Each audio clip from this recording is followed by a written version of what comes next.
ताज्या बातम्यांसाठी महानकरेला सबस्क्राइब करा आणि बेल आयकॉनला क्लिक करा।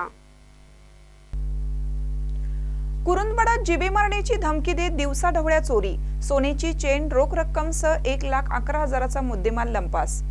कुरुंदवाड येथील माळभाग परिसरातील महाराणा प्रतापसिंह उद्यान समोर मुक्ताई कॉम्प्लेक्स मध्ये एका घरात दिवसाढवळ्या घुसून 3 अज्ञात चोरट्यांनी घरातील महिलेचे तोंड दाबून जीवे मारण्याची धमकी देऊन गळ्यातील अंदाजे 2 तोळेची चेन तसेच तिजोरीमधील रोख रक्कम व 2 मोबाईल संच असा 1,11,000चा मुद्देमाल लंपास केल्याची घटना आज दुपारी 12:30च्या सुमारास घडली। यावेळी कुरुंदवाड पोलीस ठाण्याचे सहाय्यक पोलीस निरीक्षक रविराज फडणीस यांनी आपल्या पोलीस पथकाला घेऊन घटनास्थळी धाव घेऊन पाहणी केली। यावेळी आजूबाजूला असणारे सीसीटीव्ही फुटेजची देखील पाहणी करण्यात आली। यावेळी सीसीटीव्ही फुटेजमध्ये 3 चोरटे दुचाकीवरून पसार झाल्याचं दिसून आलं। त्यामुळे पोलिसांची तपासाची चक्रे गतिमान झाली।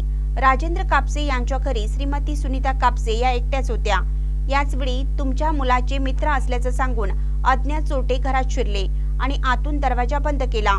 त्यानंतर श्रीमती कापसे यांचे तोंड बांधून जीवे मारण्याची धमकी देऊन गळ्यातील सोन्याची चेन, तिजोरीतील रक्कम व 2 मोबाईल असे सुमारे 1,11,000चा मुद्देमाल लंपास केल्याची घटना घटनास्थळी चालू होती। याबाबतची फिर्याद श्रीमती सुनीता राजेंद्र कापसे यांनी कुरुंदवाड पोलिसात दिली। राजेंद्र कापसे यांच्या घरी चोरी झाल्याची माहिती शहरात पसरली असता नागरिकांनी गर्दी केली होती। अधिक तपास कुरुंदवाड पोलीस करत आहेत। महानकरे न्यूजसाठी इजाज खान पठाण, कुरुंदवाड।